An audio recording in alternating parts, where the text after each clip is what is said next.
حيز تفكيرك لان دي اهم حاجه، دي اهم حاجه عندنا. تمام؟ فدرس السيركل هو اهم درس عندنا في الجيومتري كله، فعشان كده انا بحب دايما ابدا بيه، لان هو فيه معلومات خطر جدا، ولان هو اصلا لو انت كملت ان شاء الله هتلاقي السنه الجايه يعني بيتشرح لك نفس الدرس بتاع السيركل ده هو بالظبط، بس في درس اسمه سفير، بس هيزود عليه شويه حاجات بسيطه قوي.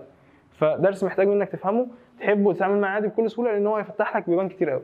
هو اهم عندي، اهم من الجيومتري كلها. ماشي؟ في مشكله؟ طيب هو السيركل دي ايه؟ بص يا فندم، السيركل ده شكل زي شكل انت شفته كتير في حياتك يعني. راجل حب يعمل ايه؟ حب يعمل الحمد لله. راجل حب يعمل فوكس كده على الدرس ده، ويبدا لك يشرح لك شويه حاجات مهمه جدا للسيركل دي. بص يا فندم، تعالى بس انا هاخدك 5 دقايق كده في الحياه، اعرفك شويه حاجات اساسيه كلكم عارفينها، وبعد كده نرجع تاني للسيركل. هو انا لما جيت الاول يا جماعه، انا قلت لك ان اي حاجه في الدنيا او اي جراف في الدنيا، احنا اتفقنا كده لما خدنا الجرافات، قلنا ان اي جراف في الدنيا ليه ايكويشن. ليه يا فندم؟ ليه ايكويشن بتعبر عنه. كان اول كلامنا، تعالى بس نقول ايه؟ نقول كلام بسيط قوي. يعني تعالى نمسك ادي جراف اهو يا عم، انا عايز احب بس افهم القصه، ما تحفظهاش زي الناس اللي بتحفظها، واحنا اتعودنا على كده. لو انا عندي قدامي جراف اهو، وجيت رسمت على الجراف المعفن ده، رحت رسمت ستريت لاين شكله عامل كده. ماشي؟ رسمت ستريت لاين كده شكله عامل زي ده كده. الستريت لاين ده هو شكل بيضم ملايين النقط، صح؟ ملايين الايه؟ يعني الستريت لاين ده ممكن يكون عليه كام نقطه مستر حسن؟ كتير جدا، 1 2 3 4 5 6 7 8، ملايين يا فندم، ملايين. صح؟ تقدر تعمل حصر لكل النقط دي؟ مستحيل. يعني تقدر تكتب كل واحده؟ لا. فاحنا لما جينا اتكلمنا قلنا لو انا عندي جراف في شكل ستريت لاين كده، انا ممكن اكتب له ايكويشن. ممكن اكتب له ايه؟ يعني احنا اتفقنا ان اي جراف في الدنيا اذا كان كيرف ولا ده، حتى الجراف السكند ديجري السنه دي نكتب له ايكويشن، وبعد كده ممكن يبقى انت عندك، ممكن يبقى عندك قابليه على فكره انك تكتب ايكويشن بتاعت اي كيرف. بس عايز اقول لك ان اي جراف في الدنيا انا ممكن اكتب له ايه؟ ايكويشن. انا ممكن اكتب له، او لو انا معايا ايكويشن ممكن ارسمه، بس خليني دلوقتي انا اقول لك انا معايا جراف، فانا ممكن استغل الجراف ده عشان اكتب ايكويشن. عايزك النهارده ناخد اول هدف بس للايكويشن دي، ايه لازمتها في الحياه؟ يعني مثلا ايه لازمتها؟ كنت دايما كده بقول الواد اللي بياخد في ثالث ثانوي بياخد السفير، فكنت باجي اديله حاجه اسمها ايكويشن في سفير، هي شبه السيركل قوي، يعني شبه السيركل جدا، بس كنت بقول له عموما بمنطلق عام ان اي ايكويشن بتكتبها مثلا اسمها واي ايكوال. يعني خليني وليكن كتبت ايكويشن بتاعت ده مثلا، وليكن الايكويشن بتاعت ده هي اسمها واي ايكوال مثلا 2x بلس 4 مثلا. تمام؟ 2x ايه؟ بلس 4. ماشي؟ دي الايكويشن بتاعت ده. يعني بعد ما طبعا احنا عارفين ازاي نكتب الايكويشن بتاعت ستريت لاين، بناخد ايه؟ ممكن نبقى عارف ان 2 بوينت في معاد في القانون الكبير اللي هو اسمه ايه؟ y2 minus y1 على x2 minus x1، او معاد في القانون اللي اسمه ايه؟ y equal mx بلس c، الطرق اللي احنا خدناها قبل كده دي. مش موضوعي النهارده ازاي اكتب ايكويشن في ستريت لاين، احنا النهارده موضوع اكتب ايكويشن بتاعت سيركل. بس انا داخلك من الدخله دي ليه؟ عشان افهمك ايه فايده الايكويشن اللي احنا بنكتبها بشكل عام. فمفيش اسهل من الستريت لاين عشان افهمك عليه. تفتكر لو احنا كتبنا الايكويشن دي، قلنا الايكويشن دي بتعبر عن الستريت لاين ده، صح؟ هو انا طبعا الايكويشن دي فيها قنبله فوائد بتاعت الستريت لاين دي، قنبله فوائد يا جماعه. بس ايه اول فايده عشان نكون انسان بنفهم كده استفدتها لما كتبت الايكويشن دي؟ اول فايده بتتلخص في كلمه من 3 حروف، مش هنقعد نحرق كتير. كلمه اسمها حصر. حصر يا مستر، ايه الهبل ده؟ انا عملت حصر لكل البوينت اللي على الستريت لاين ده في جمله، صح؟ لازم تكون الكونسيبت ده في دماغك ملزوق لازقه في مخك كده، عشان السنه دي نكتب ان احنا كتبنا ايكويشنز كتير قوي الكيرفات، صح؟ انت واخد الترم في اليونت 1 واخد كميه جرافات وايكويشنز رهيبه، والسنه الجايه هتاخد كميه ايكويشنز وجرافات رهيبه برضه. ماشي؟ وهتتعامل في السوليد جيومتري حاجه اسمها ايكويشن اوف ستريت لاين، ايكويشن اوف بلين، وايكويشن لما دماغك تورم. انا بكتب ايكويشن لاي جراف ليه؟ اول حاجه بص، يعني ده اسهل طبعا في فوائد كتير، بس بسم الله الرحمن الرحيم كده فايده رقم 1، انا عندي نقط كتير قوي على اي جراف، انا عايز احصر يعني كاني جبت ورقه فلوسكاب كده شيماء، هقعد اكتب البوينتات اللي على الستريت لاين ده كلها من اول نيجاتيف مليون لحد بوزيتيف مليون. ينفع؟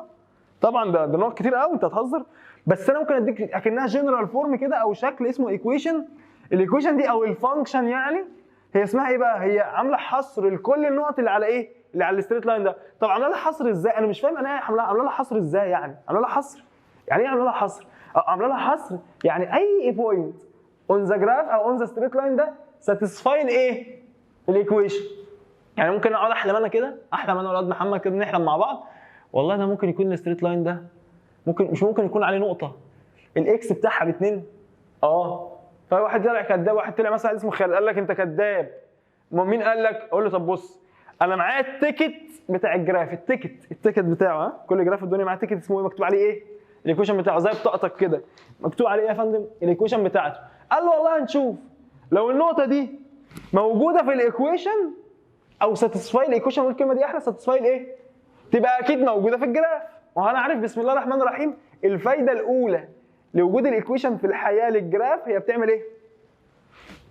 حصر. عارف يعني كلمه حصر؟ مش بيقول لك كده في اي سوبر ماركت هنعمل حصر للطلبات بتاعتنا؟ تعالى نطلب اوردر نعمل حصر لطلباتنا، كلمه كده ايه؟ او باللم او جمع او اي حاجه، تجمع كل النقط دي في كلمه واحده. طب ده دي اسهل ولا نجيب ورقه فلوس كام ونقعد نكتب النقط؟ لا يا فندم دي اسهل طبعا. فجه واحد اسمه محسن قال لي ايه؟ بتاع محسن قال لي بص انا الصراحه عندي ايكويشن ولسه شاري النهارده ستريت لاين من كارفور ايه؟ نوفي، وعايز اعرف النقط ايه بقى اللي عليه، وانا مش عارف بقى مستر حسن اعرفها ازاي دي؟ عايز انا مدرس ماس بقى وبتاع. فقلت له تعالى نقعد انا وانت محسن ونشوف. قلت له طب بص تقعد تجرب كده، بص اكس مثلا اكيد النقطه اللي انت عايز تدور عليها دي مثلا ايه؟ اسمها كام؟ قال لي بص يعني اسمها 1 و3، نقطه اسمها 1 3. انا عايز اعرف الستريت لاين بتاعي اللي انا اشتريته ده، يا ترى اللي انا رايح اشتريته ده بجد اشتريته، فيا ترى الستريت لاين ده بيعدي من النقطه دي ولا ما بيعديش؟ حاجه لا شهر. طيب يا ترى الستريت لاين ده موجود على النقطه دي موجوده على الستريت لاين ولا مش موجوده؟ قال لي هشوف. قال له طب بص خش حط الاكس في الايكويشن دي، لو ردت عليك بنفس الرقم اللي في البوينت اللي هو الواي يبقى كده موجوده. كده تعال نشوف، نحط كده مكان الاكس دي 2، احط مكان الاكس كام؟ 1 اهو. احط مكان الاكس كام؟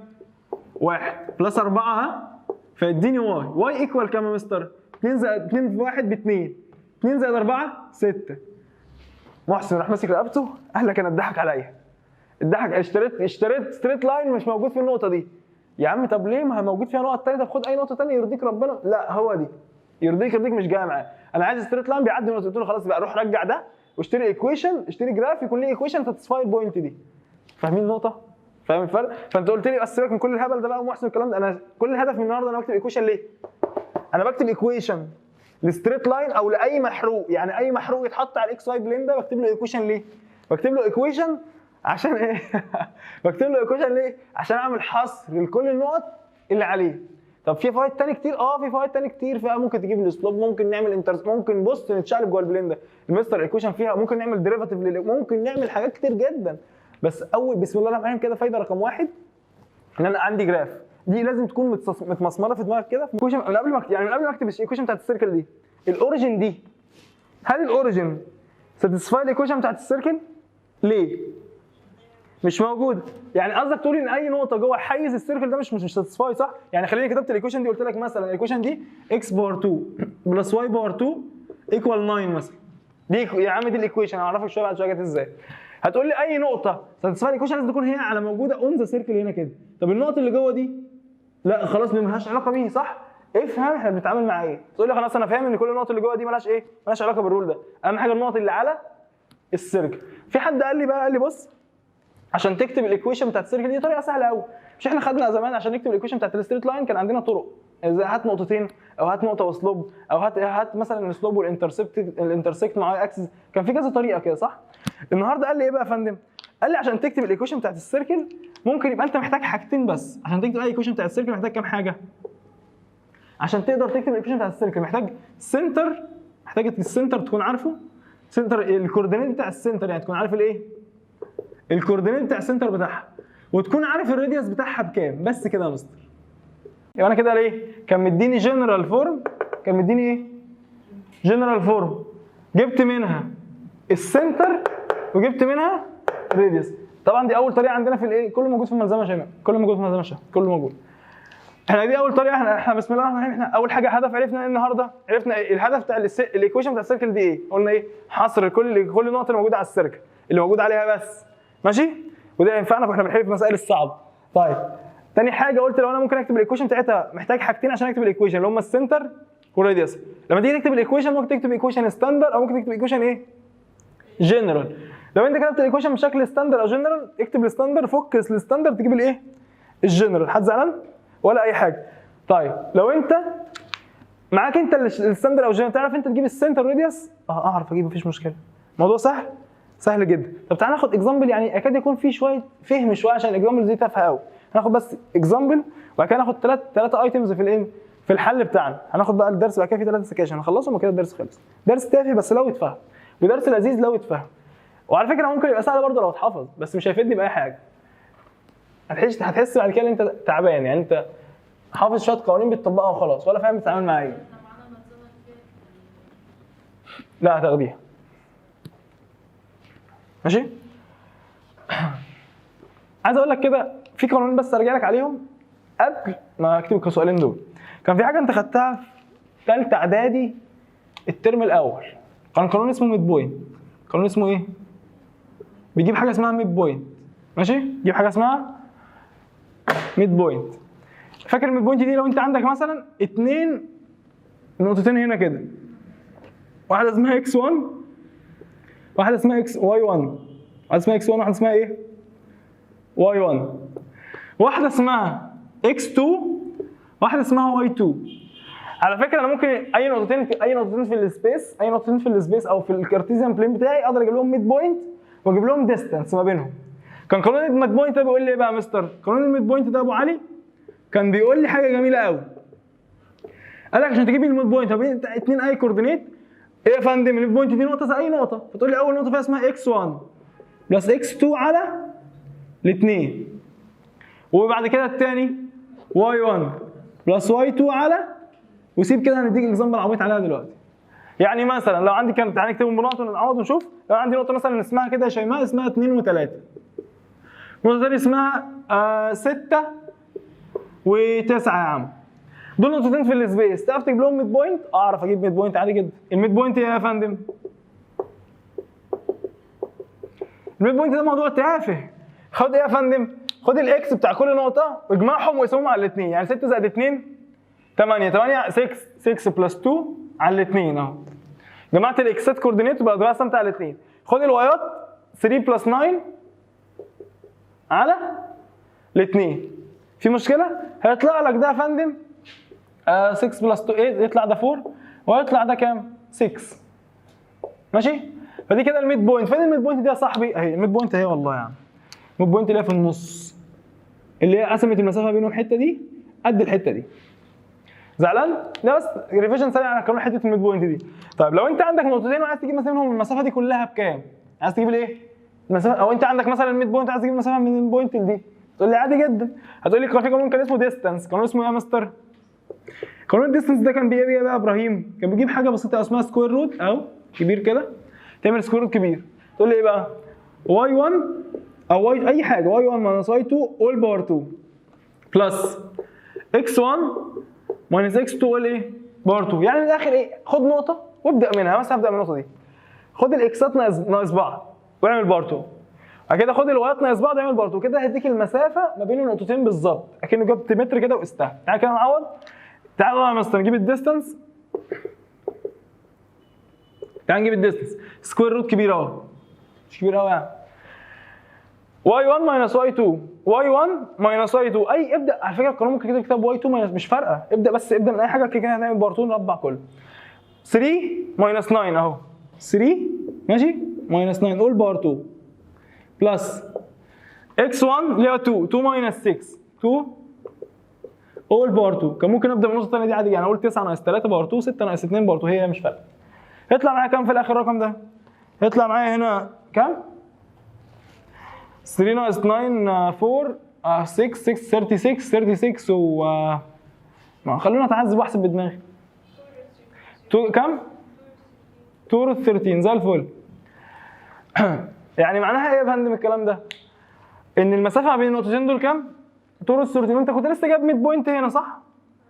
اسمها ام، فاكيد الحته دي اسمها روت 13 مثلا، ودي الحته دي اسمها ايه؟ روت 13 عشان هي ميد بوينت يبقى نص المسافه هنا ونص المسافه هنا. افتكرت؟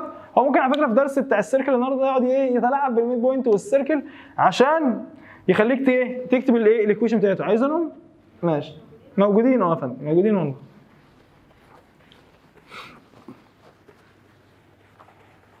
قال لي كده طب افرض انا مستر قلت لك ايه؟ انا اديتك قلت لك حاجه بسيطه قوي.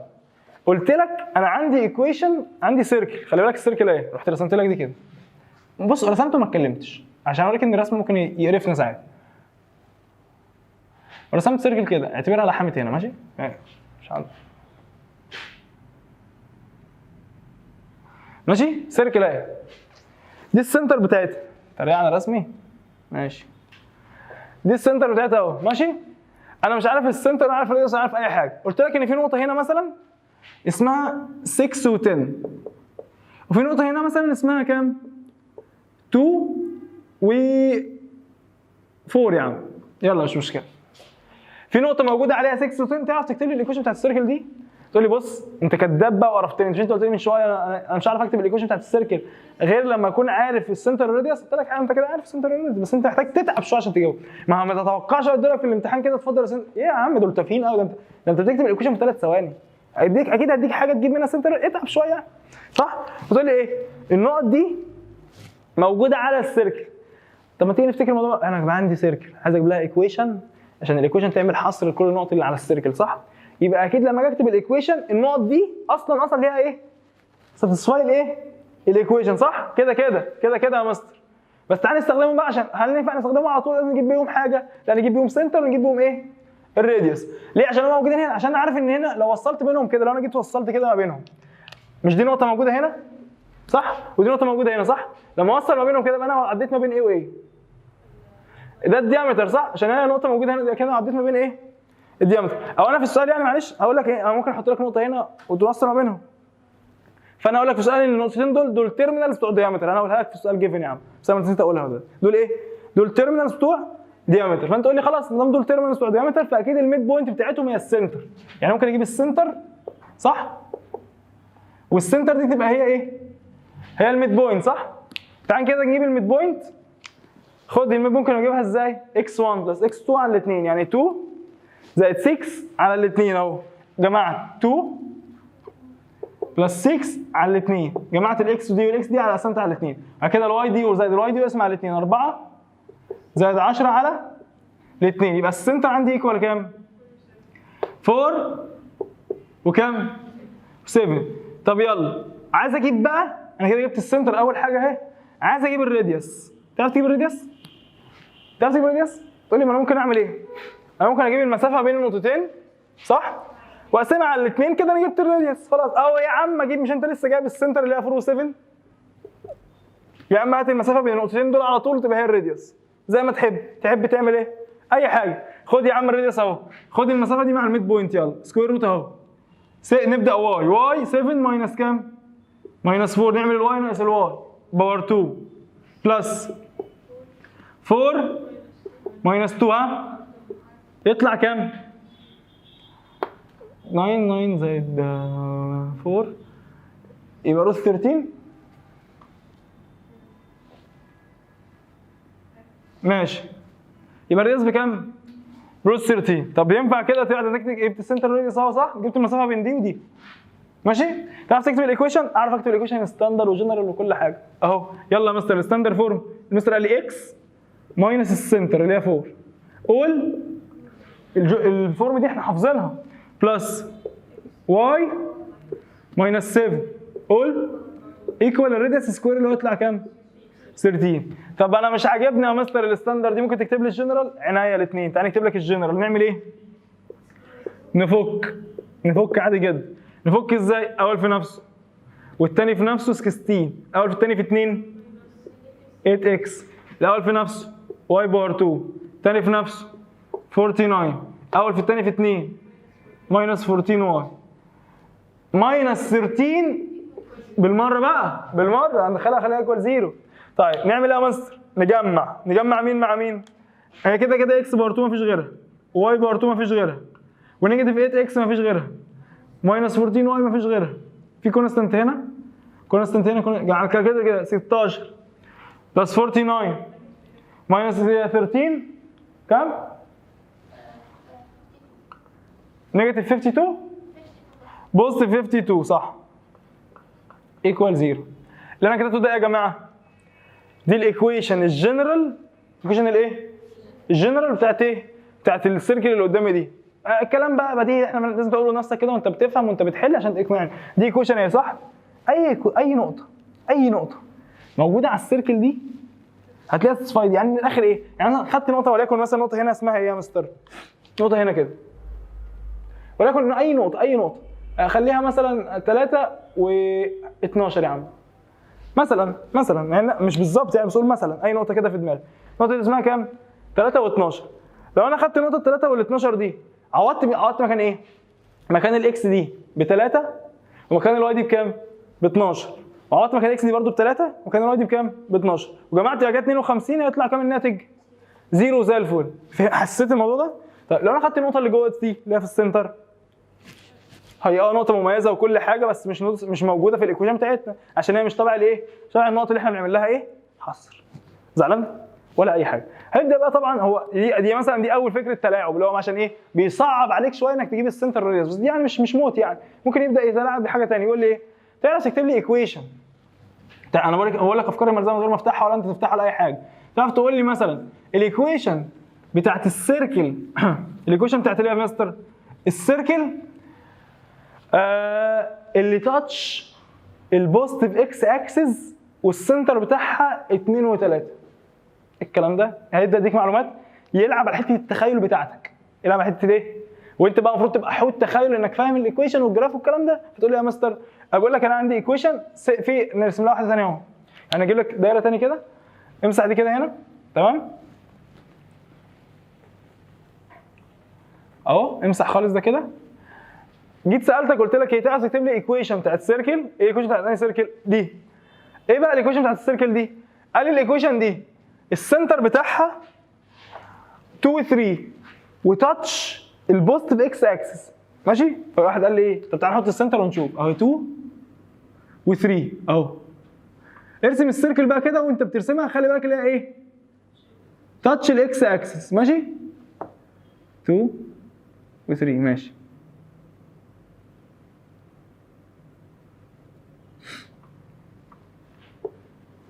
تقول لي طب ما يا ابني ما انت ايه المشكله؟ يعني؟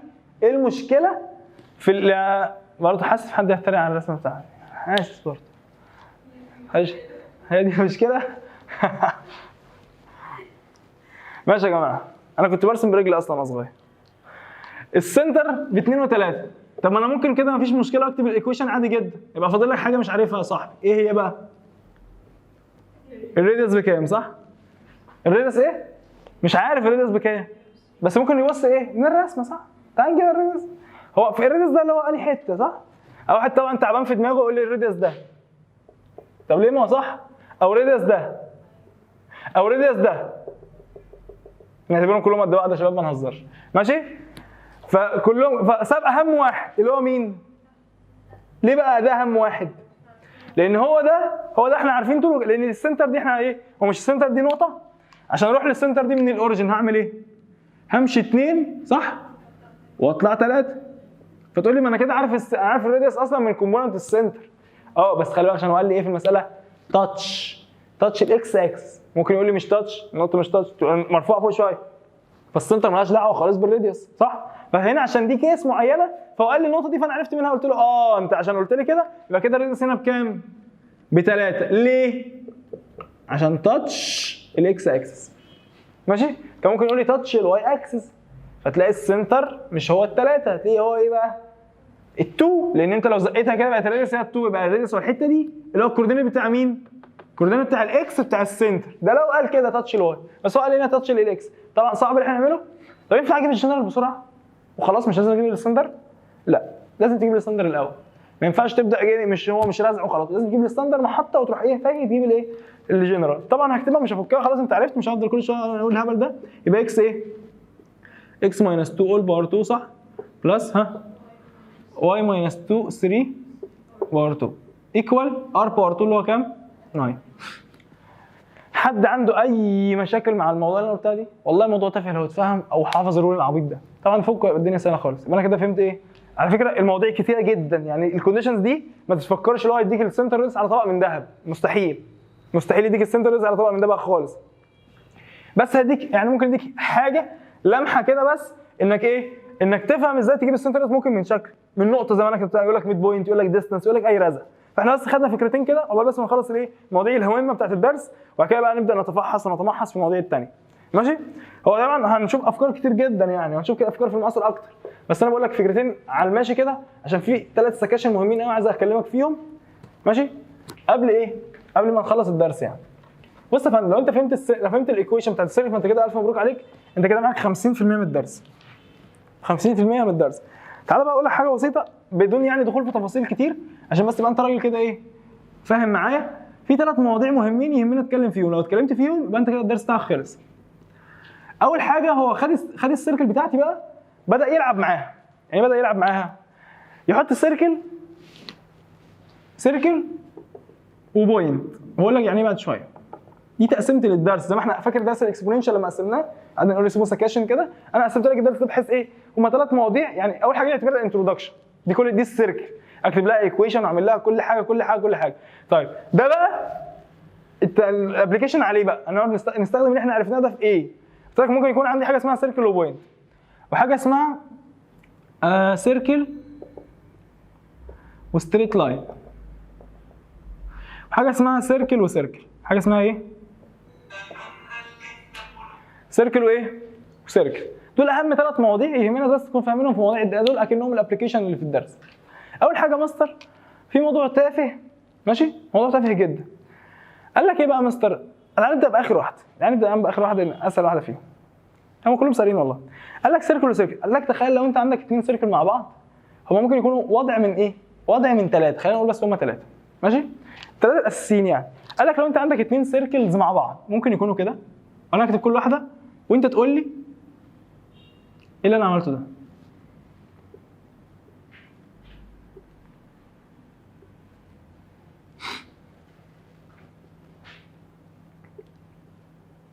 الاعتبار ده اول نوع، ده اول كيس وثاني كيس، صح؟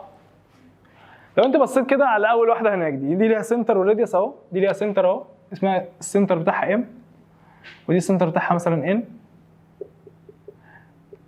وده ار1 وده ار2. ماشي؟ الوضع ده بنسميه ايه؟ السنتر الاثنين سيركلز هم لامسين بعض او مقاطعين او حاجه بنسميه ديستنت. بنسميه ايه؟ يعني تقول لي كده التو سيركلز ار ديستنت. يعني ايه ديستنت؟ يعني هم على مسافه من بعض مش لامسين حتى بعض. الوضع ده بنسميه ايه؟ هنا في سنتر، هنا في سنتر، هنا في راديوس، وهنا في راديوس برضه. ماشي؟ طبعا انا بهزر بس يعني عشان بس يبقى انت واضح ان ده الراديوس وده الراديوس. ماشي؟ ده بنسميه انترسكتنج، يعني التو سيركلز مالهم انترسكتنج. تمام؟ في مشكله؟ طيب في اخر نوع ده بنسميه ايه بقى؟ تاتشنج. بس في التاتشنج زود لي حته عشان بعد شويه كده في اخر الدرس ابقى ازود لك نوع. تقول لي تاتشنج اكسترنالي. تاتشنج ايه؟ هو الثانيه دي مش عليك قوي يعني بس هنقولها لك برضه. مش موجوده في كتاب المدرسه بس هنقولها. ممكن يكونوا تاتشنج انترنالي بس خلينا بعد ما نخلص الليله دي نقولها. ماشي؟ هما يكونوا تاتشنج اكسترنالي او ممكن يكونوا تاتشنج انترنالي كده. يا عم بالمره احنا يعني جمل اهو. ممكن يكونوا كده. يكونوا تاتشنج من جوه كده. ماشي؟ هو بقى قال في سؤال من ضمن الاسئله يا جماعه يجي يقول لي ايه؟ يقول لي بص يا فندم تعرف تقول لي الحاجات اللي عندك دي اديك ايكويشنز بتاعت 2 سيركل، هديك انا ايكويشن بتاعت ايه؟ مستحيل اديك الجراف. ليه؟ لو اديك الجراف انت هتشوف الوضع بعينك وهتقول لي صح؟ فانا اديك الايكويشن واخبي عليك الجرافات. اقول لك يا ترى الاثنين سيركل دول مع بعض، اديك 2 ايكويشن بتوع 2 سيركلز مختلفه. اقول لك يا ترى الاثنين سيركلز دول هم ديستنت ولا انترسكت ولا تاتش اكسترنال ولا تاتش انترنالي؟ فانت بناء على كونديشن هنعمله مع بعض انك تكون فاهمه واستنتجته دلوقتي تقول لي هم تاتش ولا انترسكت ولا ايه. ماشي؟ تفتكر هنا يا صاحبي لو انا قلت لك تاتشنج اكسترنال ايه الشرط المميز في الموضوع؟ ايه الشرط؟ تفتكر ايه الشرط؟ الشرط برافو زي ما انت قلته كده، هنا في ار1 وهنا في ار2 صح؟ قلت لي لو انا جبت الديستانس بين تو سنترز، ديستانس بين ايه؟ هتلاقيها هي بالظبط ار1 بلس ار2. يعني انت قصدك تقول يا مستر في نوع الاسئله دي او في الابلكيشن ده كل ما اسالني على الكيسز بتاعت السيركلز مع بعض تقول لي ايه؟ هجيب اول حاجه يكون لازم اكون ماسك بايديا اتنين سنتر، اجيب لهم ايه؟ ديستانس، واجيب ار1 وار2 واجمعهم واقارن هم ايكوال بعض ولا لا. تمام؟ طب تفتكر لو هم انترسكت، على فكره نفس الكونديشنز دي همشي بيها في كل نفس الدي والار1 والار2. لو انا جبت الديستانس لازم تكون ايه؟ لا انا برضه هكتب ار1 بلس ار2. الديستانس هنا ساعتها تكون ايه؟ اصغر من R1 بلس R2. مش مصدقني؟ تعال نشوف. بص كده، فين R1 اهو، فين R2 اهو، اجمعهم كده مع بعض هتلاقي نفسك جمعت الحته دي مرتين. طب فين الديستانس؟ هي دي بس. فدايما الديستانس تكون ايه؟ اصغر من R1 بلس R2 دول هم ايه؟ انترسكت. يعني من الاخر كل مره هجيب الديستانس والR1 والR2 واحدد هم كده ولا كده ولا احنا هنكتبها دي دلوقتي. تمام؟ طب تيجي لو هم ديستانت، الديستانس دي بص الديستانس ايه؟ كل دي صح؟ فتلاقي الديستانس ايه بقى؟ اكبر من R1 بلس R2. ده لازم لو هم ديستانت يعني. فانت قصدك تقول يا مستر ان انا كل مره الديستانس هي اكبر. الديستانس ايه اكبر من R1؟ انت قصدك تقول يا مستر ان انا لازم كل مره اجيب الديستانس وتجيب R1 بلس R2 وتشوف هو كده ولا كده ولا كده. اخر واحد ده شباب مين شاطر يقول لي دي اللون بتاعها ايه؟ اللي هم تاتشنج انترنالي. هتلاقي الديستانس ايكوال ايه؟ صح، الار ال1 ماينس ار2 اللي هو الار الكبير ماينس الار الصغير. ده هما تاتشنج انترنال. في بصوا يا جماعه، هنا في سنتر هنا في سنتر، دي اعتبرها السنتر بتاع الكبيره ودي السنتر بتاع الصغيره صح؟ دي المسافه ما بين الاثنين اهو صح؟ وده ار1 وده ار2. واخد بالك؟ بص نكتبهم تاني بالراحه ايه؟ دي الدي صح؟ وده كله ار1 وده كله ايه؟ ار2. بص اللي احنا عايزين نجيبها كل مره، انا بقنعك بس بالقانون، احنا كده كده ممكن تحفظه عادي. دي الديستنس ما بين التو سنترز اهي، ودي بتاعت السيركل الصغيره ودي بتاعت السيركل الكبيره. اهي الديستنس دي عشان دي اكتر حته القانون ده ممكن الناس العيال تحفظوا بيها مع ان هو سهل. الديستنس دي اهي هي ار1 الكبير ماينس ايه؟ تمام؟ مفهوم ده؟ باين؟ حلو. دايما حاله الايكوال دي في التاتشنج بس، لو تاتشنج اكسترنال ار1 بلس ار2، لو تاتشنج انترنال ار1 ماينس ار2. لو هما انترسكت دايما الديستنس تكون اصغر من R1 بلس R2. طب لو هما ديستنت تلاقي الديستنس تكون ايه؟ اكبر من R1 بلس R2. في مشكله في ده؟ سهل ده؟ طيب فبناء عليه يا فندم خلاص انا كده الدنيا تمام. ناقص بس ايه؟ انت تديني سؤال، احنا هنحل سؤال واحد، يعني نمسك كل اكزامبل من دول نحل سؤال واحد عشان بحيث نخلص كل الموضوع النهارده. وبعد كده نقعد نعلي مع بعض. هديك سؤال نقعد كده نحله ونشوف هو يا ترى هو انترسكتنج ولا ديستنت ولا تاتشنج ولا ايه بالظبط. لو جبت لك اتنين ايكويشن كده بتاعت سنت اتنين ايكويشن اهم،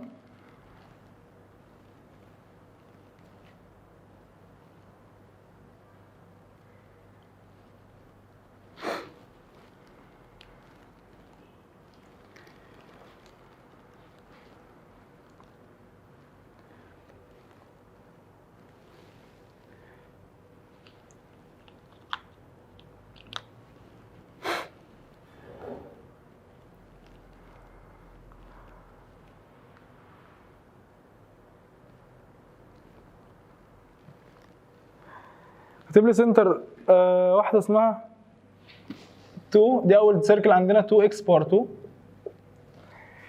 بلس 2y باور 2 ماينس 10x ماينس 8y ماشي بلس 16 ايكوال 0 ماشي. والايكويشن ده اسمها x باور 2 بلس y باور 2 بلس 14x بلس 10y ماينس 26 ايكوال 0 ماشي. اداني اتنين ايكويشن دول وقال لي في اخر السؤال قال لي تشيك ذير بوزيشن. يعني تشيك ذير بوزيشن يعني شوف لي هم مع بعض ولا مش مع بعض. في مشكله؟ يعني شوف هم ايه انهي وضع من الاربعه اللي احنا قلنا عليهم. فانت قلت لي ايه؟ لازم امسك كل واحده بس اجيب لها ايه؟ سنتر وراديوس جنبيهم بس على طول كده. السنتر بتاع دي كام؟ ودي بكام والراديوس بكام؟ خلي بالك هو انا اديتك ايه؟ اخترت المساله اللي فيها جنرال عشان دي انا يعني السنتر راديوس بيحتاجوا مجهود شويه. تعال نجيب كده السنتر راديوس بتاع دي. السنتر هو ايه وايه؟ هو كان اسمه ايه؟ كان اسمه ايه؟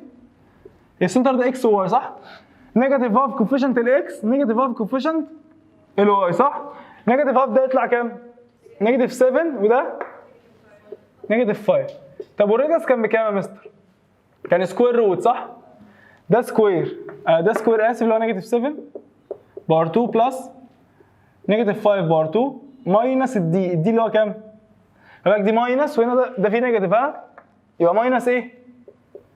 نيجاتيف 26 اللي هي ماينس الرقم مش دعوه حتى لو في نيجاتيف باخده بعلامته يطلع كام يا جماعه الراديوس؟ يطلع كام؟ ايكوال 10. ده الراديوس الاول. طيب تاني ايكويشن خلي دي 6. تاني ايكويشن اسمها 2x بار 2 بلس 2y بار 2. يلا نجيب لها السنتر. السنتر بتاعها بكام؟ نعمل نيجاتيف هاف. حد عنده مشكله؟ نيجاتيف هاف كوفيشنت الاكس صح؟ نيجاتيف هاف يبقى هنا كام؟ 5 اهو 4 صح؟ برافو. افتكروا؟ صفر. ليه بقى؟ هو ده كده خلاص، هو بيبص عادي في الامتحان قصدك الصفر على طول، ملو كده رزع على طول من غير اي العلامه في حوار في نيجاتيف صح؟ طب ما احنا قلنا نيجاتيف يا جماعه بص صح؟ ايه بقى يا جماعه المشكله هنا؟ ان هو مديني جنرال فورم بس بيتخابس عليا وبيتباكس والمضارب لي الايكويشن في 2. مش انا قلت لك ان عشان تبقى هي جنرال اصلا ونقدر نشتغل وناخد منها الداتا بتاعتنا والانفورميشن لازم يكون ايه يا فندم؟ لازم يكون اول حاجه ان الارقام دي بتاعتها بوزيتيف 1 وبوزيتيف 1. ما تهزرش، مش ناقص هزار. تقول لي اول حاجه يا مستر ده احنا كده هنمسك الايكويشن نعمل لها كلها ديفايد 2. يا عم لو كسلان امسح الارقام اكني عملت ديفايد 2 صح؟ عملت الايكويشن كلها ديفايد 2 صح؟ دي هتبقى كام؟ هتبقى نيجاتيف 5 اكني عملت الايكويشن كلها نيجاتيف 2 ديفايد 2. طب ودي هتبقى كام؟ 4. طب ودي هتبقى كام؟ 3. والزيرو هيبقى كام؟ كل حتى الزيرو اللي بعد الايكوال ده هيبقى زيرو برضه. انا بعمل لكل الترمات. تعالى بقى كده نجيب الايه؟ تعالى نجيب الايه كده؟ السنتر كده. يبقى السنتر اسمه ايه بقى؟ نيجاتيف هاف كوفيشنت الاكس. يعني نيجاتيف 5 ملتبلاي نيجاتيف هاف يطلع 5 اوفر 2 اللي هي 2.5. طيب وهات كده هنا دي نيجاتيف هاف كوفيشنت الواي يبقى 2. برافو. طب والريديوس هيكون كام؟ لا الريديوس ده هيكون حوار بقى سكوير روت. الاول سكوير بلس الثاني سكوير صح؟ ماينس الدي اللي هو 3. يبقى ده سكوير ماينس ده سكوير بلس ده سكوير ماينس الدي اللي هو كام؟ 3. يطلع كام الريديوس؟ ديسيمال كام؟ 2.7. ماشي حلو. مثلا قال لي عشان احكم على البوزيشن بتاع الاثنين سيركل دول اجيب ايه اول حاجه؟ اجيب الديستنس واجيب على جنب كده R1 بلس R2. ما اجيبش كل واحد لوحده، لا اجمعهم. الديستنس اللي ما بين التو سنترز دي اجي اعرف اجيبها ولا ما اعرفش اجيبها؟ ده انا لازم احسبها برضه. معلش يا مساله 3 خطوات. احسبها ازاي بقى؟ خد النقطتين دول وهات ما بينهم ديستنس. هات ما بينهم ايه؟ ديستنس. الديستنس جاب ازاي؟ y1 ماينس y2 اللي هي نيجاتيف اي واحده منهم. y2 ماينس y1 نيجاتيف 5 ماينس 2. بدات من هنا بس نيجاتيف 5 ماينس 2 اول باور 2. وبعد كده x2 ماينس x1 نيجاتيف 7 باور 2. هيطلع لي كام لو انا حسبت دول يا جماعه؟ يطلع لي الديستنس بكام؟ 11.8. ماشي يا مساله بس عشان ايه ارقامها مش احسن حاجه بس تمام احنا شغالين صح. طب R1 بلس R2 خد يا عم الاثنين دول اجمعهم. 10 بلس كام؟ 2.7 هيديني كام؟ 12.7. هو انا كده لما جبت الديستانس والR1 R2 مين اكبر؟ الR1 بلس R2 اكبر صح؟ واحنا قلنا لما يكون الR1 بلس R2 يبقى هم ايه؟ يا نهار ابيض. ايوه الثانيه اللي هم ايه؟ انترسكت. في الحاله بتاعت الانترسكت بيكون الديستانس اصغر من R1 بلس R2 عشان احنا بنجمع الحته دي مرتين فبتزيد في الR1 و R2. ماشي؟ مفهوم كده؟ احنا جبنا البوزيشن بتاعهم ازاي؟ جبنا الديستانس. طبعا في واحد ايه؟ في عيال متخلفه عندها اضطراب عقلي ونفسي يعمل ايه بقى يا فندم؟ يروح جايب الديستانس. انا قلت له قارن الديستانس مع الار 1 والار 2 قصدي بالجمع. يعني جاي ماسك الديستانس مقارنها بالار 1 مقارنها مع الار 2 يعني مقارنها مع ده شويه مقارنها مع ده شويه. احنا بنقارن مع البلس بتاعهم يا جماعه مع الايه؟ مع البلس بتاعهم. تمام؟ في مشكله؟ طيب فانا كده نفس الكونسيبت ده هيتحكم على اي سؤال فيه 2 سيركل تشوف البوزيشن بتاعهم. اللي انا قلته ده غلط؟ يزعلك؟ ده اول ابلكيشن عندك في الموضوع ان انا اشوف اتشيك البوزيشن بتاع 2 سيركل مع بعض. ماشي؟ عارف لما تكبر تبقى في ثالث ثانوي هيجي يقول لك تشيك البوزيشن بتاع 2 سفير مع بعض. والله بنفس القوانين بنفس كل حاجه بنفس كل الخطوات بنزود بس معاها نفس الحاجات. درس بقى ده ممتع ايه؟ عارف لو جينا قلنا لك بكره ان في ثالثه ثانوي تعالى اديك الدرس بتاع السفير، هتحس ان الدنيا سهله خالص. ايه ده عبيط يعني، في نفس الحاجات بالظبط بس بنزود شويه حاجات بسيطه. لان السفير دي هي ايه؟ هي السيركل اصلا بس 3 دي بتاعها.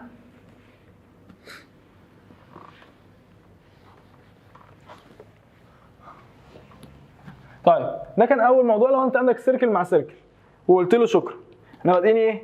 يعني من اكتر رغي فالاقل فالاقل فالاقل. طيب تعالى ناخد بس نمسك الاول واحده دي نهبدها على طول ونخلص منها. الراجل قال لي بص، هو انت عبيطه قوي دي بقى. قال لك لو انت عندك سيركل كده، السيركل دي فيها سنتر اهي وفي راديوس عندي اهو، وجيت قلت لك اي نقطه في السبيس، اي نقطه عندك في البلين اللي عندك الكارتيزيان بلين ده، تعرف تقول لي النقطه دي يعني هي وضعها ايه مع السيركل؟ وانا ممكن النقطه دي ممكن يكون ايه وضعها يعني. بس كده يا فندم، برافو عليكم. النقطه البوينت بيكون وضعها حاجه من 3. ايه يا فندم؟ يا اما اوتسايد ذا سيركل، يا اما ايه؟ او انسايد ذا سيركل، او اون ذا سيركل، او اون سيركل. يعني اون سيركل ده يا جدعان يعني موجوده عليها صح؟ خليني اقول لك مين دول، مين انهي نوع في ال3 هيكون ساتسفاي الايكويشن بتاعتها؟ اون سيركل صح؟ شفت الجمله اللي قلتها دي؟ الجمله دي بتقول حد فاهم ولا حد حافظ ايكويشن بس؟ سالتك انهي نوع من النقط دي تلاقيه ساتسفاي الايكويشن بتاعت السيركل اللي هو موجود عليها، اللي هي النقط دي.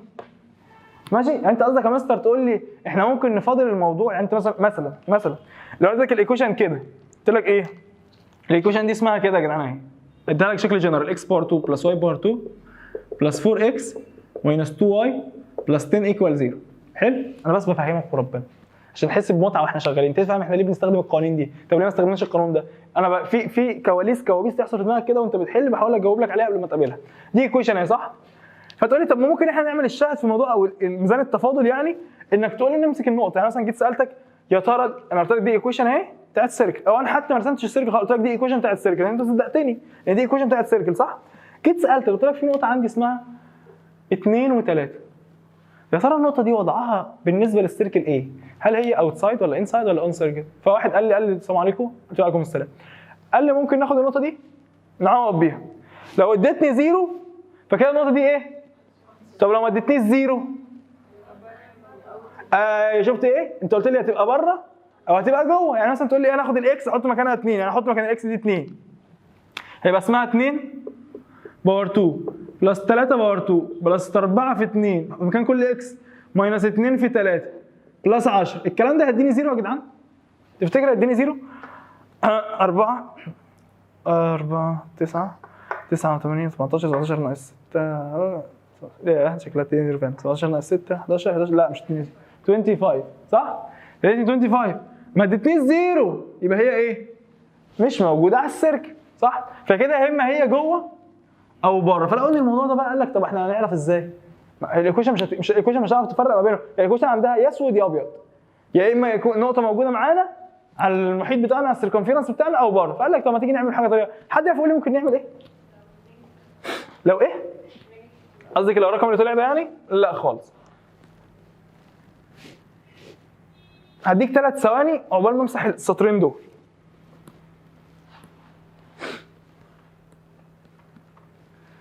ثانيتين 3 ثواني ونص 4 5 ها حد عرف؟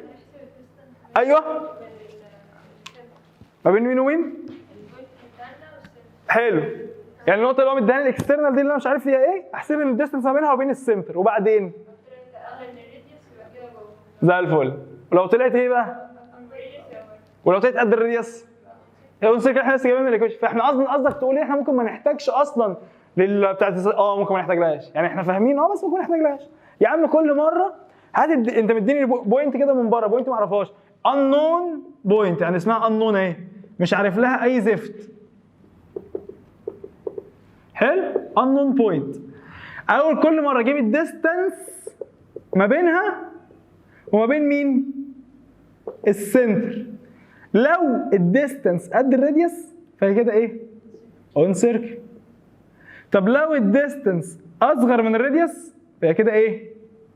مش الديستنس كده معناها عليها كده؟ دي المسافه بينهم، فلو هي اقل من الراديوس اللي هو كل ده فتقول لي يبقى ده انسايد. طب لو الديستنس اكبر من الراديوس فتبقى اوتسايد. عارف اوتسايد اللي ايه؟ هتلاقي الديستنس ما بينها مثلا نقطه هنا، فدي الديستنس اهي صح؟ وده الراديوس بس، فباين قوي ان هي اكبر صح؟ حد فاهم؟ انت اللي قلت رول ولا انا؟ فاهم؟ قلت بس انا حاسس ان نفسك فاهم يعني. فمثلا اهو تعالى نعمل القصه دي، تعالى نعمل نديك نفس النقطه الحقيره اسمها نقطه اسمها 2 و3. بديتك ايكويشن برضه جنرال عشان بحب الجنرال اسمها ايه؟ 3x باور 2 او خليها 2x باور 2 بلس 2y باور 2 بلس 8x ماينس 4y بلس 10 ايكوال 0. ها وسالتك قلت لك يا جماعه انا عندي ايكويشن دي ايكويشن جنرال بتاعت سيركل صح؟ يا ترى النقطه اللي هناك دي اللي هي 2 3 ايه وضعها بالنسبه للسيركل؟ ها؟ لازم نعمل ديفايد 2 الاول يا جماعه صح؟ شكرا. لو انا عرفت الدرس قالت لي خلي بالك انا مش هخش اعمل اي جنرال غير لما اعمل ديفايد 2 الاول. طب تعالى نعملها ديفايد 2 ونتعب نفسنا ونكتبها. فهنعمل ديفايد 2 فكل الارقام دي كل كوفيشنت تتقسم على 2 يبقى اول واحده يبقى اسمها ايه؟ x باور 2 ها بلس y باور 2 ها بلس 4x ها ايوه ايكوال. في مشكله؟ دي الايكويشن بتاعت السيركل كده صح؟ مستر قال لي يا عم تعرف تجيب السنتر؟ هات السنتر بس. السنتر بكام يا جدعان؟ السنتر تقول لي انا عارف السنتر القانون بتاعه القانون الجنرال قال لي ايه؟ نيجاتيف هاف كوفيشنت الاكس نيجاتيف هاف كوفيشنت الواي. نيجاتيف هاف كوفيشنت الاكس اللي هو كام يعني؟ نيجاتيف هاف ملتبلاي 4 يبقى نيجاتيف 2. نيجاتيف هاف ملتبلاي نيجاتيف 2 بوزيتيف 1. طب تعرف تجيب الراديوس؟ المستر قال لي سكوير روت ده سكوير اللي هو بتاع السنتر اول واحد سكوير بلس ده سكوير ماينس الكام؟ فمعلش عشان بس انا كنت هابد الرقم معلش خلي دي 8 ماشي؟ يبقى دي لما نقسم على 2 تبقى كام؟ خليها كده ماشي. هيطلع الراديوس بتاعي كام بقى؟ هيطلع ب 1. حلو رضا حلو واحد ماشي؟ في مشكله؟ تمام يا جماعه؟ طيب كده الراديوس بكام؟ ب 1. اعمل ايه بعد كده؟ هات يلا الديستنس بقى، احنا خلاص جبنا كل المعلومات بتاعت السيركل بتاعتي اللي هنا دي. ماشي؟ اعمل ايه بعد كده؟ ماذا بعديك؟ هتقول لي ايه؟ هات الديستنس بتاعتي ما بين السنتر والانون بوينت اللي انت مديها لي. دي نجيبها بالقانون بتاعنا عادي صح؟ فتبقى اسمها ايه دي بقى؟ هتبقى ديستنس ايكو سكوير روت كبير السنتر اهي. والنقطه اللي انا عايزها ايه؟ y2 ماينس y1 يبقى 1 ماينس 3 مش فارق ابدا بمين بلس x2 ماينس x1 نيجاتيف 2 ها ماينس 2 ها اول باور 2 ايكوال 2 روت 5 اللي هي ديسيمال كام معلش؟ يا 4 كام؟ طيب دي المسافه بص تعالى بقى نمسح كل الكلام ده. دي المسافه ما بين مين ومين يا صاحبي؟ دي المسافه ما بين السنتر بتاع الدايره والايه؟ والانون مين؟ سيركل اللي انا مش عارفها. فتقول لي المسافه بص هي اصلا السنتر اهي وده الراديوس صح؟ اللي هو بكام؟ وده برضه الراديوس اللي هو بكام؟ 1. فين بقى النقطه؟ وليكن النقطه هنا صح؟ بص المسافه دي كلها كده اهي. دي كلها كام؟ 4 روت 5 او 4.5.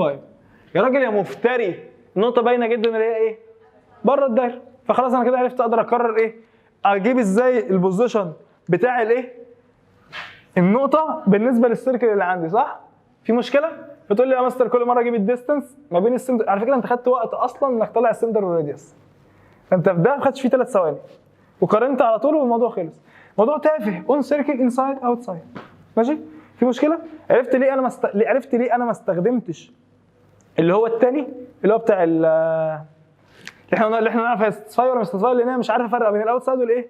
والانسايد. ممكن بقى لو جه صيغه السؤال بتقول لي كلمه واحده قول لي كده يا ابراهيم هي النقطه دي موجوده على الدايره ولا لا؟ بس هي اون سيركل ولا لا؟ ممكن نعملها بالستاتسفاي عادي او ممكن نعملها بالطريقه دي برضه ماشي؟ حد عنده مشكله؟ تمام؟ طيب ده كده لو انت عندك ايه ثاني ابلكيشن عندنا في الموضوع اللي انا شايفه ابلكيشن يعني وانت اعتقد شايف الموضوع تافه يعني ما فيهوش اي حاجه. الحوارات تظهر بقى يا جماعه لما يبدا موضوع التخيل. يعني هو هيبدا يخليك تتخيل كتير في الدرس ده. يقعد يحكي لك قصص بقى السيركل لامسه مش عارف الاكس اكسس ومش عارف قصص هنشوفها احنا بنحل بقى الاكزامبلز الكبيره. بس احنا بس تعالى نثبت الافكار الاساسيه بتاعت الدرس وبعد كده ايه نغوص في اعماق الدرس بقى ان شاء الله. طيب الدرس ده من مكاسب ثانيه ثانوي، لو سمحت انت خارج من ثانيه ثانوي ده والله من مكاسب ثانيه ثانوي. الدرس بتاع السيركل ده لو انت فاهمه عشان انت السنه الجايه مثلا ممكن وانت بتحل في الكالكولس او في اي حاجه يقول لك في سيركل انترسكت مع ستريت لاين، كلام كده مش هيتفهم غير بشويه الجمال اللي احنا بنقوله ده. هتحسه سهل قوي لو انت فاهم. زفت ومنال بزفت هباب ويقول لك انا ايه اللي خلاني اخش علم رياضه لو انت مش عارف. المشكله او الكارثه اللي بتقابلك وانت داخل علم رياضه انك انت ما تبقاش ملم بالموضوع من الناحيه الفهميه. انت بس بتبقى داخل الموضوع ايه اكس زائد واي ايكوال اكس بلس واي، اكس بلس اكس ايكوال تو اكس، فاهم؟ داخل تحفظ. ده مش موجود عندنا ومش موجود في الامتحان. الواحد داخل علم رياضه عشان يخش يبقى مبدع فيها، عشان تحب الماس، تعلم تقعد تتشقلب فيه بالحضار، مهما يغير صيغه السؤال فانت ماشي معاه. متعتك وانت بتحل سؤال صعب مش قرفك وزهقك كده، فاهم؟ فعشان كده بحاول ايه اجيب لك الموضوع من منظور تافه عشان بس تشوف الموضوع صح. اخر حاجه اقول لك عليها في الابلكيشن، لو انت عندك سيركل وستريت لاين، سيركل وايه؟ يعني جاب لي سيركل ودخل لي بقى ستريت لاين معاه في الموضوع، مستحيل يدخل كيرف. فهو جاب لي ستريت لاين وقال لي برضه عايز يعرف وضع الستريت لاين ده مع السيركل ايه؟ يعني هو بس عندي سيركل اهي ماشي؟ ما ده يبقى ده يتحسن، يعني بدات ارسمها ايه؟ احلى من كده. ماشي؟ سيركل اهي وسيركل اهي وسيركل، ممكن يكون في ستريت لاين ايه؟ يعني ممكن نسميه بص ستريت لاين اهو، ممكن نرسمه كده. الستريت لاين ده اهو. الستريت لاين ده ايه؟ ده مش لامس الدايره خالص، ممكن نسميه ديستنت، ممكن نسميه ايه برضه؟ بعيد. ديستنت يعني على مسافه منها. ممكن يكون ايه؟ لامسها بس. ساعتها ده ما بيسموش او بنسميه تانجنشال ستريت لاين او تانجنت على طول، صح؟ لان هو لمس الايه؟ الدايره السيركل. ممكن يكون كده وكنا بنسميه اسم في اولى ثانوي. سيكشنال، لا حاجه شبه السيكشنال كده من عيلتها. كورد، لا مش كورد. كورد اللي هي اللاين سيجمنت دي بس. ممكن نسميه سيكنت. سيكنت ماشي؟ سيكنت اسمه صيني ماشي؟ طيب يا ترى بقى انا عارف برضو كل مره انا عارف ايه الحاجات اللي انا عارفها في كل دايره. انا عارف انا خليك انت تقولي الرول مش هقول لك القانون على طول. عارف السنتر وعارف الراديوس بتاع كل دايره صح؟ تفتكر ممكن نعرف ازاي وضع الستريت لاين مقارنه بالايه؟ بالسيركل. خليني بس اقول لك حاجه قبل ما نشرح، دي نقطه ليك انت زي كده المعلومه الاسرائيليه اللي في الكتاب العربي. على فكره ده ليه ايكويشن وده ليه ايكويشن. ده ليه ايكويشن بتعبر عنه بتعمل حصر كل النقط اللي عليه، ده ليه ايكويشن بتعبر عنه بتعمل حصر كل النقط اللي ايه؟ اللي عليه. نفس الكلام نفس الكلام ماشي؟ ده ليه ايكويشن بتاعته، دي ايكويشن ايه بتاعته ماشي؟ هنخش بقى ممكن يجي لك بعد كده في السنين الجايه يقول لك ايه؟ اصل ده عامل انترسكشن مثلا، يعني احنا حبينا الكالكولس مع بعض او احنا حبينا اللي احنا خدناه فاكر الابسوليوت والانترسكشن بوينت وبتاع، ده ليه ايكويشن اسمها مثلا واي 1 ودي ايكويشن واي 2 ودي ايكويشن واي، دول متقاطعين في كام نقطه؟ متقاطعين في كام نقطه؟ دول متقاطعين في كام نقطه؟ يعني ممكن نقول بس ده النظره الصعبه جدا، دي النظره بتاعت العالم اللي هو بيجيب الحاجه من بص من ورا خالص، بس صح. قال لك لو انا لقيت الستريت لاين هاز تو انترسكشن بوينت فده اكيد ايه؟ سيكن. او لو هو ليه 1 انترسكشن بوينت ده ايه؟ ولو مالوش خالص يعني سوليوشن فاي. ده هجيب فاكر كنا بنجيب نقطه التقاطع دي ازاي؟ كنا بنجيبهم لما كنا بنساوي الاثنين ايكويشن ببعض. فاكر في الابسوليوت كان عندي واي 1 واي 2 صح؟ لما كنا نخش نساوي الاثنين ابسوليوت ببعض. ده كلام عالي قوي بقى مش هنقوله دلوقتي، بس انا بقول لك ان هو كان ممكن يتجاب كده. يعني عندك ايكويشن لده وايكويشن لده، فتاخد الواي دي تساويها بالواي دي وتحل الايكويشن وشفت لك كام نقطه. فاكر دي؟ لما كنا قلت لك ساعتها ايه؟ يبقى عندي حاجه اسمها واي 1 حاجه اسمها واي 2، خد الاثنين ايكويشن حلهم مع بعض وشوف الحل ايه. تقول لي لا انت بتصعب الموضوع ليه يا عم؟ الدنيا اسهل من كده. يا عم انا بديك معلومه ليك بفتح مخك، يعني بزق كده شويه في مخك كده عشان يوسع شويه ماشي؟ فتقول لي لو انا كنا حليناهم مع بعض يطلع لي 2 نقط. ده السيكنت اكيد قاطع السيركل في كام نقطه؟ والتانجنت وده بعد ما نخلص خالص هديك ايكويشن سيركل وستريت لاين واحلهم لك مع بعض وشوف هيطلع ايه، بس ان شاء الله في اخر الحصه مش دلوقتي. طب خلينا نشوف، مفيش طريقه حلوه؟ يعني مفيش طريقه اسهل من كده يا مستر؟ فكر كده هديك 3 ثواني قبل ما اعمل نقط بس، يعني هديك 3 ثواني قبل ما اعمل. ايه انهي طريقه بقى يا شيماء؟ قولي لي كده تاني. انت يا روى معلش. اه لو ابعد يعني هيبقى كده distance. ايه الابعد بقى؟ ابعد من يعني الديستنس بتاعته ابعد اكتر من ريديوس. الديستنس بتاعته. طب على فكره هو في 100,000 ديستنس. مسافه بينه وبين السنتر. طب ما بص ماشي عشان انا رسمتها بس بص، في مسافه كده، في مسافه كده من السنتر لحد الستريت لاين صح؟ في مسافه كده، دي كلها مسافات. في مسافه حلوه بقى، مسافه مميزه. ايوه هي دي. يعني انت قصدك تقول ان احنا ممكن لو احنا عرفنا البربنديكولار ديستنس، ها؟ على فكره هي في بربنديكولار ديستنس واحده بس، وفي مليون الف مسافه. انا بس بفوت يعني عشان انت الافكار في دماغك برضه انا هتهجم عليك وانت بتحل. ايه ده؟ ما ممكن الديستنس دي ما بين الستريت لاين والسنتر مش السيركل، والايه؟ السنتر مش السيركل، هتلاقي في 100,000 مسافه. بس في مسافه واحده بس اسمها perpendicular distance between center of the circle and straight line. في مسافه واحده بس اسمها perpendicular distance between center and straight line. في مسافه واحده بس اسمها perpendicular ما بين الديستانس وما بين السنتر والستريت لاين. هي دي اللي احنا نروح نجيبها ونقارنها بمين؟ بالراديوس. لو الديستانس زي الراديوس يبقى هو ايه؟ ما هنا ده بتقول لي كده الديستانس اهي، دي الديستانس اللي احنا نجيبها ايكوال ار. طب لو الديستانس اكبر من الراديوس يبقى ديستانس. طب لو الديستانس اصغر من الراديوس يبقى سيكنت اهو. ما هي دي المسافه يا مستر اهي، دي كل دي المسافه. دي المسافه اهي من السنتر اهي لحد الستريت لاين، دي اسمها دي اهي. بص الراديوس قد ايه؟ فكده الديستانس اهي اصغر من الراديوس. طب بص التانجنت، فين الديستانس ما بين نقطه السنتر والستريت لاين البربنديكولار اهي. وده الراديوس اهو.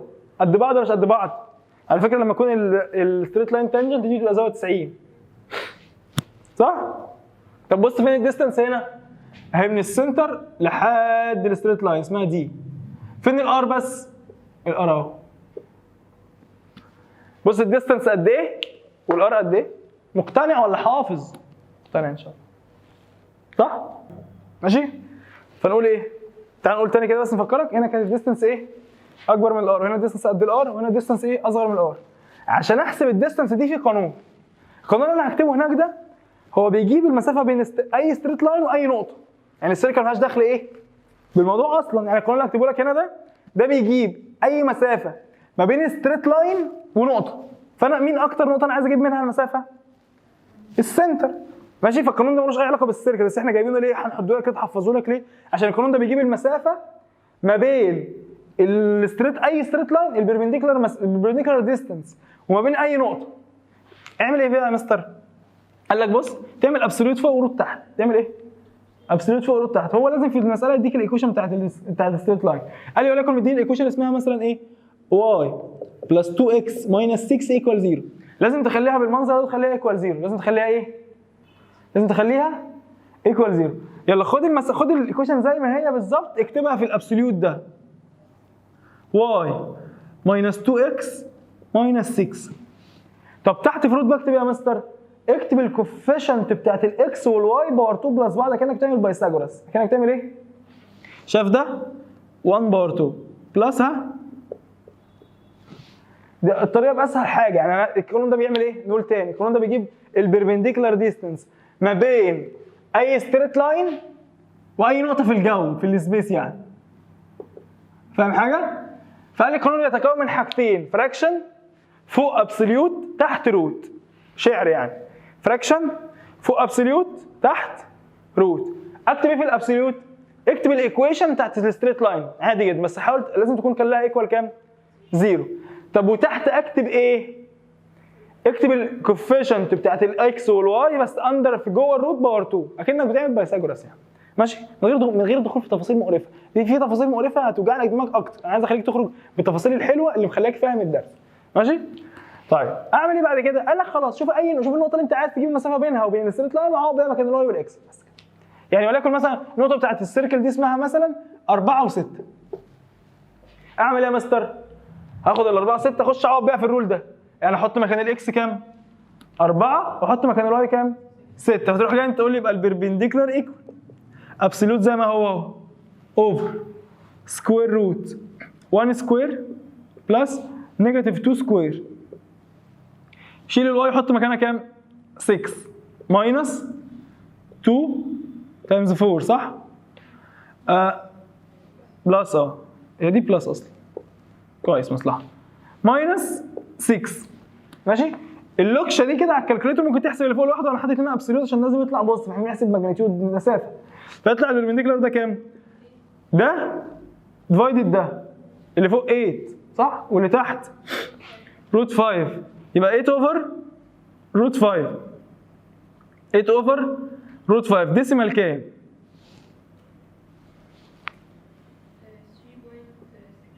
3.6. فانا كده جبت المسافه ايه؟ المسافه ما بين السنتر والايه؟ الستريت لاين. ايه القانون الجديد ده يا مستر؟ ده قانون يا ابني قلنا خلاص، قلنا 100 مره، بيجيب البربنديكولار ديستانس ما بين السنتر والستريت لاين. بس صعب اللي انا بقوله ده؟ فانا هستخدم الحوار، انا همسح واحده منهم واديك اكزامبل عليه. انا هديك على فكره مش لازم ارسمهم لك، يعني انا هديك ادي ايكويشن بتاعت السيركل، ايكويشن بتاعت ستريت لاين، يلا شوف لي هم سيكنت ولا تانجنت ولا ديستنت، بس كده. فتقول لي الموضوع تافه يا مستر بس لو حفظت الرولز، يعني انا ابقى فاهم تافه لو حفظت الرولز دي. همسح دول بس واكتب لك كده ايه في السريع منه خالص ايكويشن بتاع ده وايكويشن بتاع ده.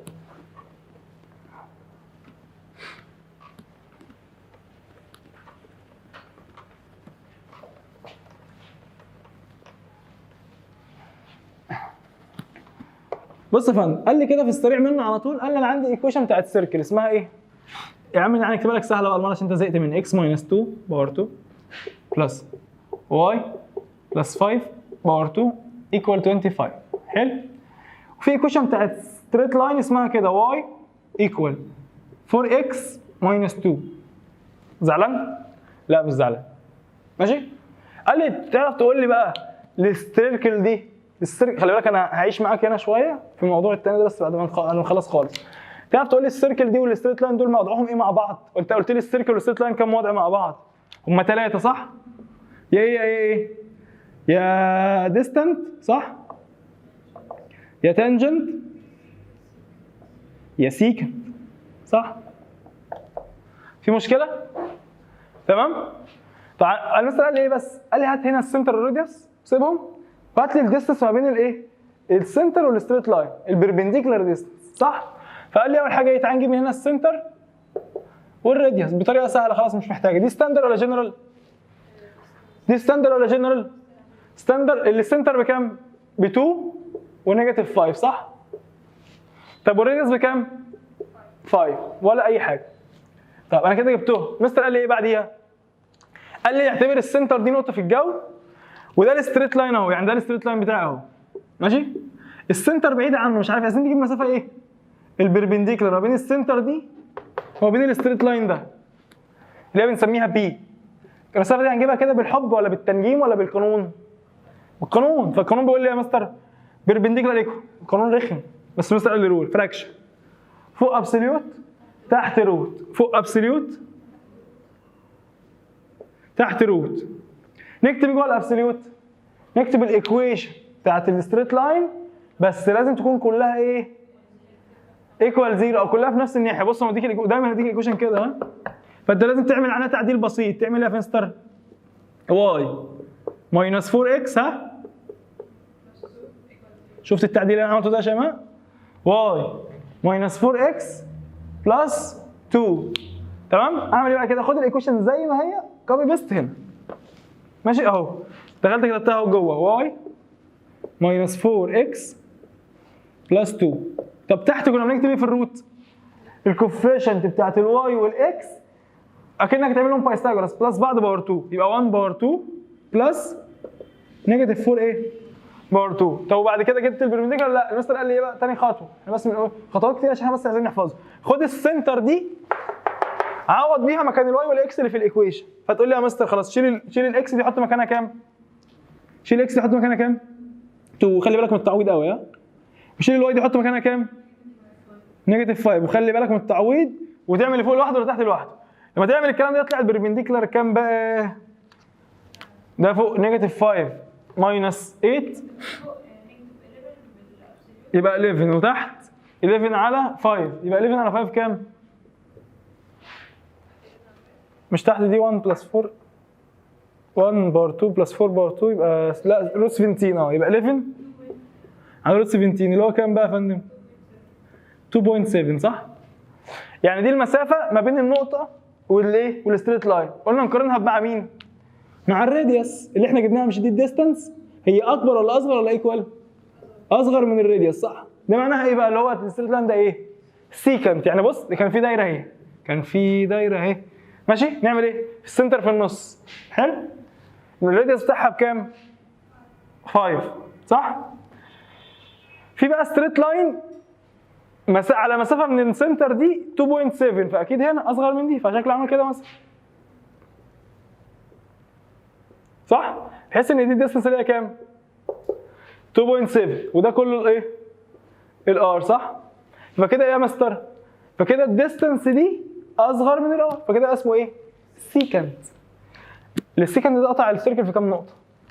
2. لو مش هنعمل كده احنا غلابه في ثانيه ثانوي، والله جاي احنا غلابه في ثانيه ثانوي. لو كنا خدنا الايكويشن دي عملناها مع الايكويشن دي حليناهم، ما انا مش هقول لك بيتحلوا ازاي، بس عملنا لهم كده حل مع بعض solving two equation together زي ما كنا بنعمل في الابسوليوت. هيطلع كام نقطه؟ ايه النقطتين دول؟ هما بوينت اوف انترسكشن اللي هي النقطه دي النقطه دي. مش بتاعنا الكلام ده دلوقتي بقى، سيبه في الوقت منه، بس انا بقول لك عليه برضه ايه، فتح مخك بديك حاجه بسيطه بس ماشي.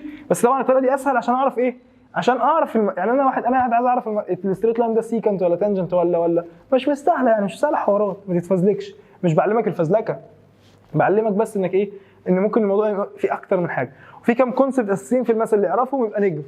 يعني في كام كونسبت اللي يعرفهم في الماس يبقى نجم، مش حد عادي، هيبقى نجم بجد يعني. فالكام كونسبت دول بحاول ارمي لك كام كونسبت كده وانت شغال، عشان بس ايه، الكونسبت اللي انا بحكي لك عليه ده ممكن تستخدمه لحد مثلا ثانيه هندسه ولا حاجه، هيقعد يديك ايكويشنز وتقعد تحلها مع بعض وبتاع، بس تحلها بفهم يعني ماشي. قصتنا النهارده موضوع من 3 يا سيركل. تعالى نفتكرهم كده من هنا، ده اخر حاجه اخر مره نقولهم. يا اما اول حاجه كان بيعرفني انترودكشن بيها مستر، لا كان بيعرفني بس ان اي سيركل في الدنيا ليها ايكويشن صح؟ الايكويشن دي كنا ايه فايدتها؟ تعمل لي حصر لكل النقط على الايكويشن دي اول حاجه. طب بعد كده يا مستر بعد ما عرفتني كل النقط اللي على الايكويشن، جميل جدا، عرفت اجيب عشان اكتبها انا، عشان اكتب انا الايكويشن محتاج ايه؟ سنتر وراديوس، ده عشان اكتب انا الايكويشن. طب افرض هو مديني الايكويشن نعرف نجيب احنا السنتر والراديوس. الايكويشن فيها شكلين، يا اما جنرال يا اما ستاندرد صح؟ بجيب الستاندرد وافك اجيب الايه؟ الجنرال. بعد ما خلصتها قال لك في 3 كيسز مع بعض كده عايزك تشوفهم مع بعض. لو انت عندك سيركل وبوينت وسيركل وستريت لاين وسيركل وسيركل، السيركل والبوينت ده ايه؟ حاجه من 3. ايه الحاجه من 3 يا مستر؟ يا اما النقطه تكون ايه؟ اوتسايد يا انسايد يا اون سيركل. عرفنا ازاي ايه؟ بنشوف الدي مع الار، الديستنس بين النقطه والار. طبعا السيركل والستريت لاين، اما الستريت لاين يكون ديستنت يكون تانجنت يكون سيكنت اللي احنا لسه قايلينه. طب السيركل مع السيركل اما يكونوا تانجنشال تاتشنج، او على فكره تاتشنج اكسترنال وانترنال تانجنشال ماشي، او يكونوا ديستنت بعاد عن بعض التو ايه؟ سيركلز، او يكونوا ايه؟ انترسكت. وطبعا عرفنا ايه؟ بنعرف نحكم ازاي في الموضوع ده، نجيب الديستنس، نجيب الار 1 بلس الار 2 ونقارن ما بينهم. يا ترى هم اكبر ولا اصغر ولا بيساووا؟ حد عنده مشكله؟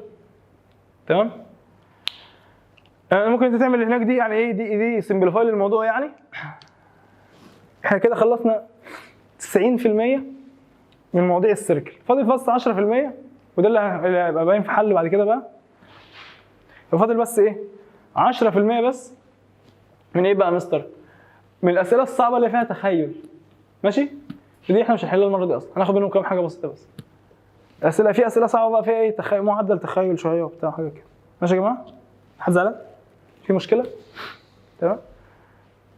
تعالي كده البتاع اديك كام حاجه من السيركل دي تبص عليها وانت بتحل الموضوع ده، هتحس بقى في موسيقى كده. هات درس